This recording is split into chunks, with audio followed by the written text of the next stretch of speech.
2015 में अंतर्राष्ट्रीय स्तर पर 2014 में यशस्वी प्रधानमंत्री ने शपथ ली। माननीय मोदी जी को धन्यवाद दें, जिनके माध्यम से योग दिवस के माध्यम से दुनिया के 200 से ज़्यादा देशों ने 21 जून हमारे लिए योग दिवस के नाते से जाना है। और 21 जून योग दिवस एक और कारण से महत्व रखता है। 21 जून ही वो दिन है जब सूर्यनारायण देवता हमारे उत्तरायण से दक्षिणायन की ओर जाते हैं, अर्थात तिल तिल करके रात बड़ी होती है और दिन छोटा होता है। और अब हमको और आनंद आया है, बीते वर्ष उन्होंने एक और उपलब्धि हासिल की। अब हमारे लिए 21 दिसंबर ध्यान दिवस के नाते से दुनिया में उनने फिर स्थापित किया है। और सच्चे अर्थों में ऐसा माना तो जाता है कि आज मकर संक्रांति है, लेकिन खगोलीय ज्ञान की दृष्टि से 21 दिसंबर हमारे पास वो दिन आता है आज के समय में आधुनिक दृष्टि से, जब तिल तिल करके दिन बढ़ेगा और रात छोटी होने लगेगी। अर्थात ये अलग प्रकार का हमारा अनुभव है। 21 जून और 21 दिसंबर ये हमारे प्रधानमंत्री जी ने दुनिया को अभी यहीं तक बताने का प्रयास किया है कि ध्यान और योग से भी समाधान होता है, जीवन धन्य होता है। और हमारे लिए तो और आनंद की बात है जब यशस्वी प्रधानमंत्री ने हमारे इस देश में कुल 4 ही जातियों की कल्पना की है। और 4 जातियां कौन कौन सी है जिनको वीवीआईपी श्रेणी दी है? उन्होंने कहा युवा, महिला, किसान और गरीब, इन चारों को महत्व दो, अपने आप अपना देश आगे बढ़ जाएगा, दुनिया धन्य हो जाएगी। और इसको अंग्रेजी की भाषा में कहा, जी से उनने गरीब जोड़ा, या से भाई से उनने युवा जोड़ा, और ए से अन्नदाता और ना से नारी। ये हमारी अपनी भाषाओं के माध्यम से ज्ञान अर्थात ज्ञान से ध्यान की यात्रा, ये समूची रूप से राष्ट्र शक्ति के माध्यम से युवा शक्ति को जोड़ने के लिए मुझे इस बात की प्रसन्नता है। हमारी सरकार ने भी आज से ही युवा शक्ति मिशन के लिए उस ज्ञान की अवधारणा को आधार पे आगे बढ़ते हुए आज से राष्ट्र शक्ति मिशन का आगाज किया है। और आगाज करने के पीछे भाव ये कि युवा अगर सामर्थ्यशाली होगा, युवा अगर क्षमतावान होगा, युवा सुशिक्षित होगा, तो निश्चित रूप से फिर और कुछ बात की आवश्यकता नहीं पड़ेगी। निश्चित रूप से स्वामी विवेकानंद की वो भविष्यवाणी जो उन्होंने 125 साल पहले की थी कि 21वीं शताब्दी भारत की होगी, मुझे गर्व है इस बात का। यशस्वी प्रधानमंत्री के नेतृत्व में भारत जिस प्रकार से आगे बढ़ रहा है, अपनी आंखों के सामने 21वीं शताब्दी भारत की होगी, ये हम अपनी आंखों से देखेंगे। मेरी अपनी ओर से एक बार फिर इस पूरे आयोजन के लिए स्कूल शिक्षा विभाग के सभी अधिकारियों को बधाई, शिक्षा मंत्री को बधाई, पूरे प्रदेशवासियों को बधाई। बहुत बहुत धन्यवाद। भारत माता की जय। बहुत बहुत धन्यवाद माननीय मुख्यमंत्री जी आपका। और जैसा कि हम सब जानते हैं कि रेडियो पर प्राप्त निर्देशों के अनुसार सामूहिक सूर्य नमस्कार और प्राणायाम का कार्यक्रम चल रहा है।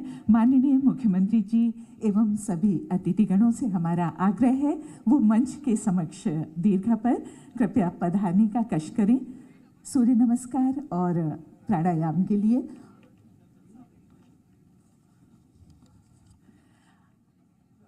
जैसा कि हम सब जानते हैं कि राज्य शासन द्वारा 25 जनवरी 2007 को प्रदेश में प्रथम बार सूर्य नमस्कार और प्राणायाम का आयोजन किया गया था।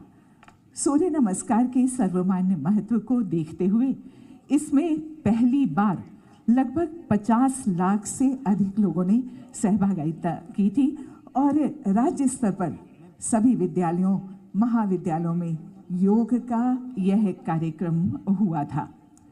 सूर्य नमस्कार एवं प्राणायाम का मुख्य उद्देश्य सूर्य नमस्कार की प्राचीन परंपरा के माध्यम से जन सामान्य को शारीरिक और मानसिक स्वास्थ्य के प्रति जागरूक करना है। और अब हमारे माननीय मुख्यमंत्री जी और सभी अतिथिगण अपने स्थान पर पधार चुके हैं। सभी बच्चे भी तैयार हैं इसके लिए और हम आरंभ करते हैं आज का सूर्य नमस्कार और प्राणायाम। अब हम शुरू करने जा रहे हैं सूर्य नमस्कार और प्राणायाम का प्रदेश स्तरीय कार्यक्रम सूर्य नमस्कार और प्राणायाम। आज हम सूर्य नमस्कार के 3 चक्र तथा प्राणायाम के 3 प्रकार का अभ्यास करेंगे।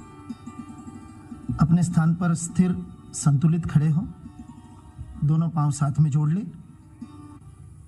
धीरे से आंखों को बंद कर ले, मन ही मन उगते हुए सूर्य का ध्यान करें।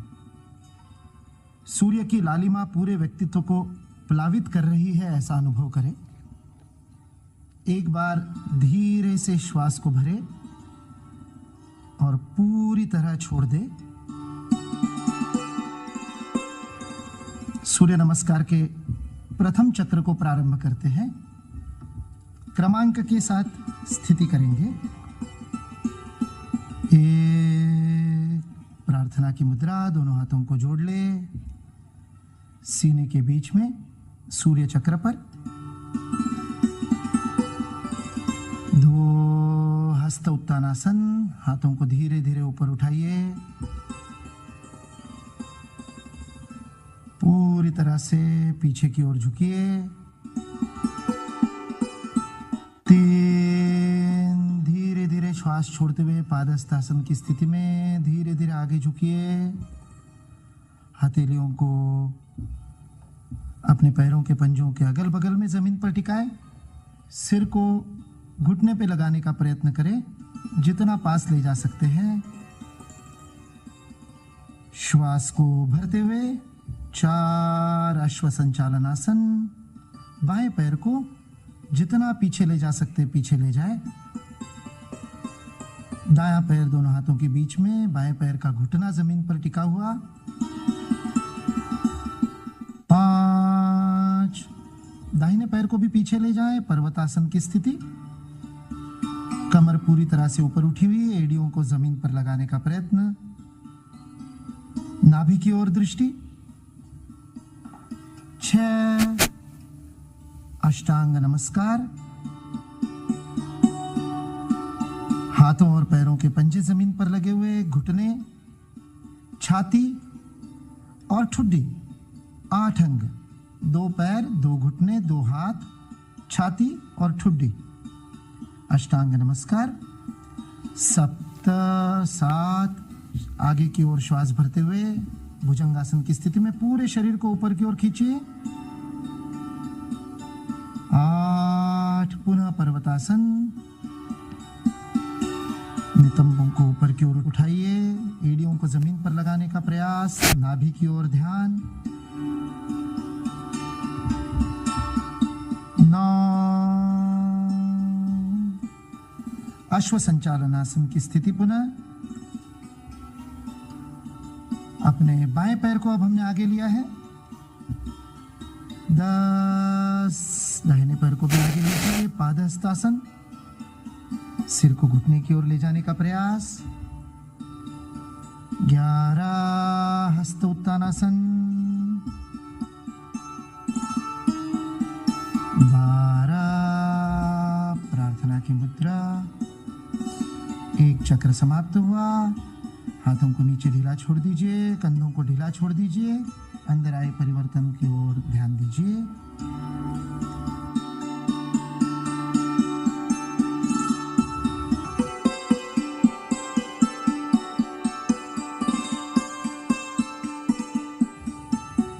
द्वितीय चक्र का अभ्यास करते हैं। 1, नमस्कार मुद्रा, श्वास सामान्य, एकाग्रता का अनुभव, विनम्रता व धैर्य का विकास होता है इस आसन से। 2, हस्त उत्तानासन। हाथों को फैलाइए, ऊपर की ओर उठाइए, फिर पीछे झुकिए। संतुलन को बनाए रखिए, आकाश की ओर देखें। श्वास भरते हुए यह प्रक्रिया होती है। पेट के अंदर के अवयवों का व्यायाम होता है, पाचन क्रिया में लाभदायक, लंबाई बढ़ाने में भी। 3, धीरे धीरे आगे झुकिए, श्वास को छोड़ते हुए पादहस्तासन की स्थिति में।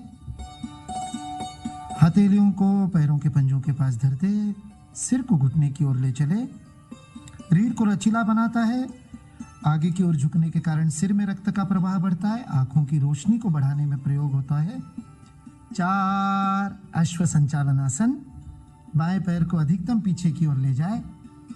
दाहिने पांव दोनों हाथों के बीच में।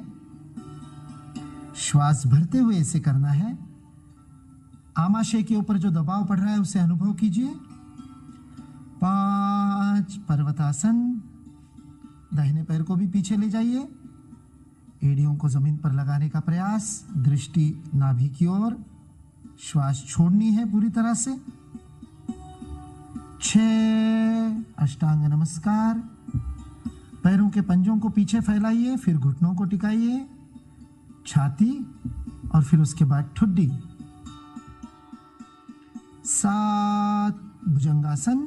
शरीर को आगे की ओर खींचिए, ऊपर देखिए, पूरी तरह से ऊपर उठाइए। रीढ़ की हड्डी को आराम मिलता है। जंघाओं की शक्ति में वृद्धि होती है। 8 पर्वतासन। श्वास को छोड़ते हुए हाथों और पैरों की मांसपेशियों को और तंत्रिकाओं को व्यायाम मिलता है। 9 अश्व संचालन आसन। अब बाएं पैर को आगे ले आए, पूरक स्थिति। दाहिना पैर पीछे खिंचा हुआ, घुटना जमीन पर, दृष्टि आगे की ओर। 10 दाहिने पैर को भी आगे ले आए, पादहस्तासन की स्थिति। 11 हस्त उत्तानासन। हाथ ऊपर उठाइए। आत्मविश्वास की वृद्धि रीढ़ को पीछे झुकाने के कारण। 12 प्रार्थना की मुद्रा। द्वितीय चक्र समाप्त हुआ। हाथों को नीचे छोड़ दे। आराम की स्थिति। सहज खड़े रहे।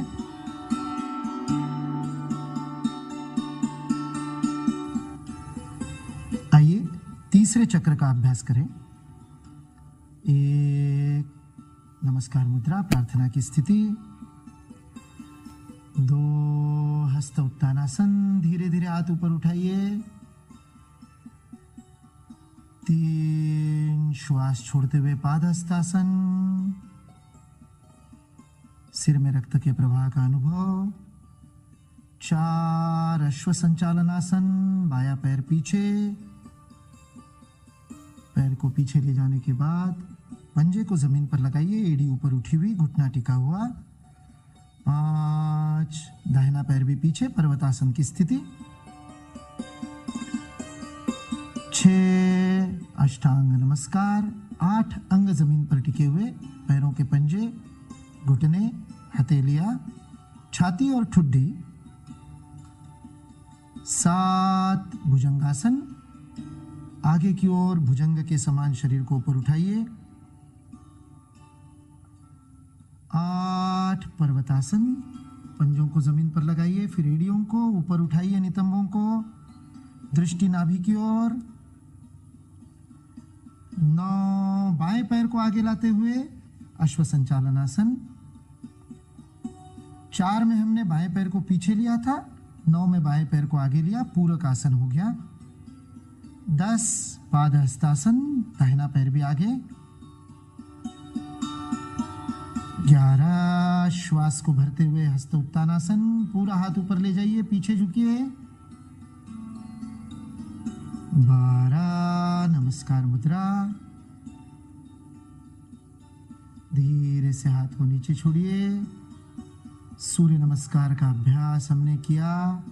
आंखों को बंद रखिए। अंदर आए परिवर्तन को अनुभव कीजिए। अत्यंत धीमी गति से आंखों को बंद ही रखते हुए स्लो मोशन के समान धीरे धीरे नीचे बैठिए।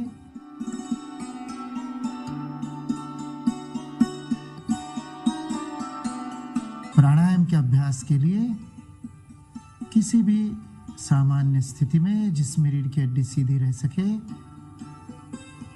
पद्मासन, सुखासन, वज्रासन, किसी भी स्थिति में आलती पालती मार करके सामान्य बैठते वैसे भी हाथों को घुटने पर रख दे, हथेलियों को ढीला छोड़ दे, रीढ़ की हड्डी सीधी, गर्दन सीधी, आंखें बंद। प्राण के आयाम के लिए हम श्वास की प्रक्रिया का नियमन करते हैं। दोनों नासिकाओं से श्वास लेने की प्रक्रिया में संतुलन हो, इसके लिए आज का हमारा पहला प्राणायाम का अभ्यास है अनुलोम विलोम प्राणायाम। अपने दाहिने हाथ के अंगूठे से नासिका को बंद करेंगे, दाहिनी नासिका को, और अनामिका द्वारा बाईं नासिका को। एक एक करके नासिका से श्वास लेना है। सूचना के अनुसार बाएं से शुरू करना है। दाहिनी नासिका को बंद कर लीजिए अंगूठे से। बाईं नासिका से पूरा श्वास भरिए,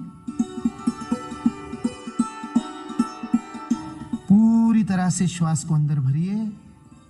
बिना रोके धीरे से बाईं नासिका को बंद कर दाहिने से श्वास को छोड़ दीजिए।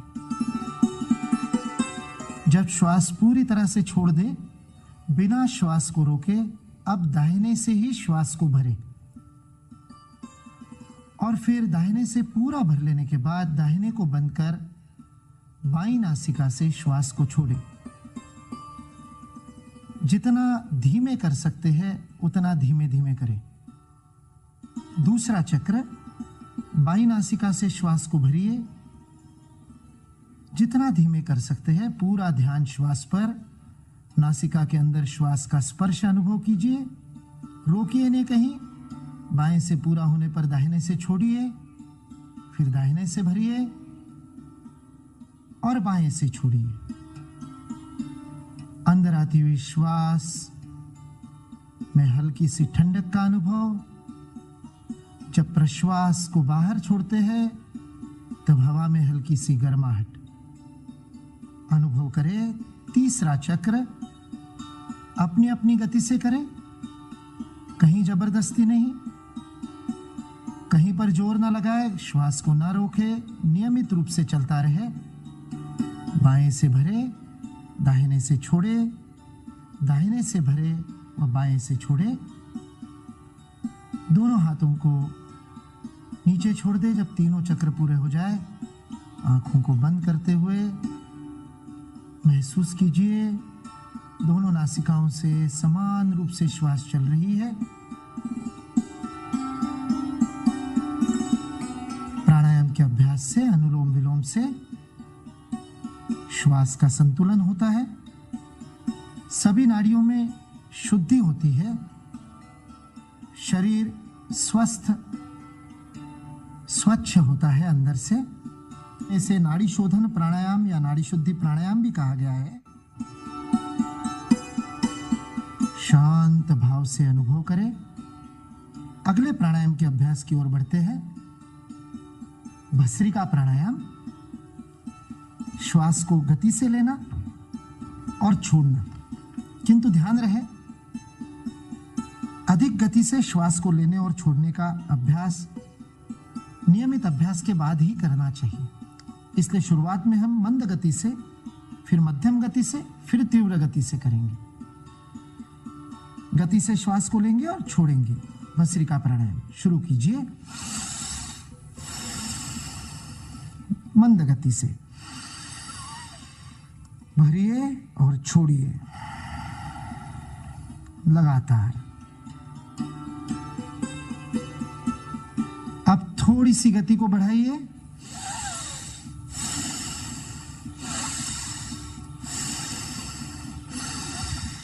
लीजिए, छोड़िए, लीजिए, छोड़िए।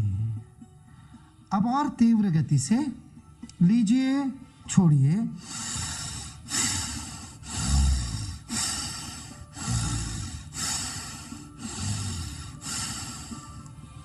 ध्यान रहे कफ या जुकाम की स्थिति में नासा छिद्र बंद हो तो इस प्राणायाम का अभ्यास ना करें। जिस नासिका से आराम से हो सकता है उससे करें। धीरे धीरे रुक जाए। शांत कीजिए मन को। भस्त्रिका के बाद शांत भाव से दीर्घ श्वसन कीजिए। यह अत्यंत आवश्यक है। यदि भस्त्रिका के बाद तुरंत हंसेंगे, बातचीत करेंगे, आपस में तो उससे नुकसान होगा, क्योंकि यह मस्तिष्क की कोशिकाओं को उत्तेजित किया है। शांत कीजिए, धीमे धीमे श्वास भरिए और छोड़िए। और अब हम करेंगे भ्रामरी प्राणायाम। भ्रामरी का अभ्यास अत्यंत आनंददायी होता है, किंतु ध्यान रहे अभ्यास करते समय आनंद का प्रगटीकरण नहीं करना है, बात नहीं करनी, हंसना नहीं है, गंभीरता से इसे करना है। भ्रामरी प्राणायाम के लिए हम मुद्रा को लेते हैं, हमारे अंगूठों को कान में रखिए, कानों के अंदर षणमुखी मुद्रा या सुनमुखी मुद्रा इसे कहते हैं। उंगलियों को क्रमशः अपने भौहों के ऊपर और नासिका के पास, सबसे छोटी उंगली होठों के ऊपर, बीच की 2 उंगलियां नासिका के पास, दबाए नहीं, बंद नहीं करें, हल्के से रखें। गहरी श्वास को भीतर भरिए और नाक से ही श्वास को छोड़ते हुए मादा भ्रमर के गूंजन के समान ध्वनि निकालनी है।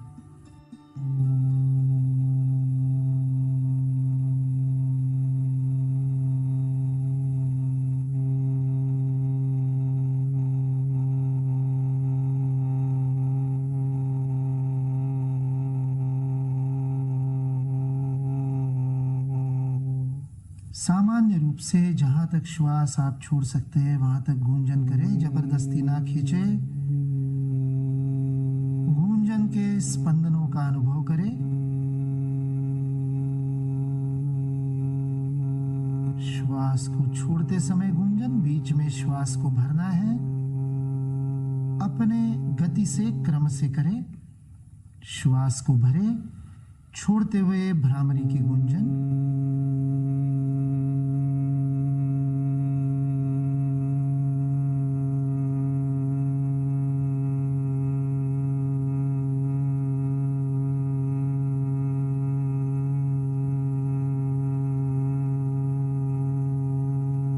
प्रारंभ में इस भ्रामरी प्राणायाम को 3 से 10 बार तक कर सकते हैं। फिर धीरे धीरे अभ्यास हो जाए तो प्रतिदिन 21 चक्र इसके करने से अत्यंत लाभदायी होता है। हाथों को नीचे छोड़ दीजिए, आंखों को बंद रखिए।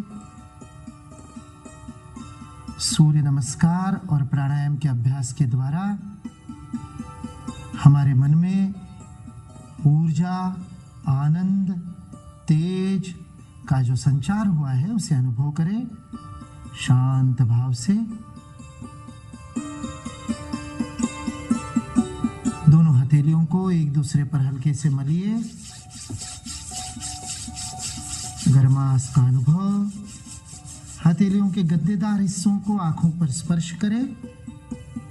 गद्देदार हिस्से, उंगलियां नहीं, ना दबाए ना मले, केवल रखें हल्के से। आंखों को सेक पहुंचा रहे हैं। धीरे से चेहरे को सहलाते हुए हाथों को नीचे छोड़ दे। अंदर आते प्रकाश का अनुभव करते हुए धीरे धीरे आंखों को खोलिए। प्रथम दृष्टिपात पर मुस्कुराइए। हम सभी संकल्प लें कि सूर्य नमस्कार और प्राणायाम को इसी ऊर्जा और उत्साह से दैनिक जीवन में शामिल करेंगे। ये व्यायाम मन के साथ मस्तिष्क को भी दृढ़ता प्रदान करता है।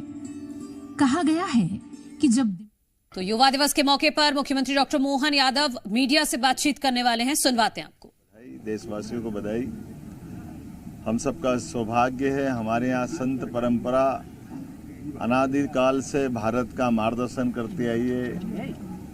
अपने जीवन को त्याग, तपस्या, बलिदान के मार्ग पर आहूत करते हुए पूरे समाज को चेतना दिखाने का, मार्गदर्शन करने का,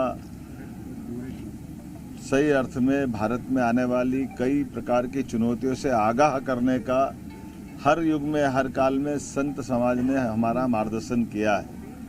और मुझे इस बात की प्रसन्नता है, 20वीं शताब्दी के प्रारंभ होते होते एक ऐसा अद्वितीय नक्षत्र की भांति स्वामी विवेकानंद नामी सन्यासी जो चिर युवा है, 162 साल की पहले जिनका जन्म हुआ और छोटी सी उम्र में शरीर छोड़ दिया, लेकिन अपने जीवन के विविध पक्षों से सदैव पूरे देश का मार्गदर्शन किया।